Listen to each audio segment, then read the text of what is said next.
చదువుకున్న యువతకు ఉపాధి కల్పించడమే కూటమి సర్కారు లక్ష్యమన్నారు కర్నూలు ఎంపీ నాగరాజు. కర్నూలు జిల్లా నగరంలో సెయింట్ జోసెఫ్ డిగ్రీ కళాశాల నిర్వహించిన జాబ్ మేళాలో పాల్గొన్నారు. ఉద్యోగాల కోసం వచ్చిన యువకులతో మాట్లాడి చదువు ఉద్యోగాల ప్రాముఖ్యత గురించి తెలిపారు. ఇచ్చిన హామీ మేరకు రాష్ట్రంలో 20 లక్షల ఉద్యోగాల కల్పనకు సీఎం చంద్రబాబు కృషి చేస్తున్నారని తెలిపారు ఎంపీ. అందులో భాగంగా రాష్ట్ర వ్యాప్తంగా నిరంతరం జాబ్ మేళా నిర్వహిస్తున్నామని తెలిపారు. జాబ్ మేళాలు నిరుద్యోగ యువకులు సద్వినియోగం చేసుకోవాలని సూచించారు ఎంపీ నాగరాజు.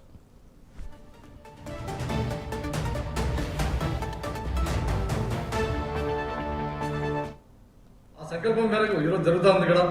ముఖ్యంగా నా కర్నూలు పార్లమెంట్ ప్రజలకు నేను చెప్పేది ఏమంటే, రాబోయే రోజుల్లో ఓర్వకల్ ప్రాంతం అనేది మన ఇండియాలోనే 13 నోట్ పాయింట్లు ఇస్తే, పారిశ్రామిక కేంద్రాలు 13 ఇస్తే అందులో మనది కర్నూలు ఓర్వకల్ ప్రాంతం అనేది ఒకటి. మచ్చుతునక ఇది హైదరాబాద్ నుంచి బెంగళూరు కారిడార్లో భాగంగా ఓర్వకల్ని సెలెక్ట్ చేయడం జరిగింది.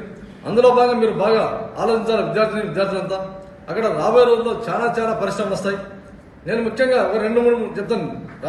జరిగిన సంఘటనలు మొన్న రీసెంట్గా డ్రోన్ హబ్ అని చెప్పేసి గౌరవ ముఖ్యమంత్రి వర్యులు ఢిల్లీకి వస్తే రామ్మోహన్ నాయుడు గారి సమక్షంలో మొత్తం డ్రోన్ కంపెనీ వాళ్ళంతా వచ్చేసి మేము ఎంపీలు అక్కడ వచ్చింటే కూడా బ్రహ్మాండంగా వాళ్ళు దానికి సంబంధించినటువంటి ప్రజెంటేషన్ ఇచ్చి డ్రోన్ హబ్ కూడా మన కర్నూలుకి వచ్చింది. చాలా సంతోషం.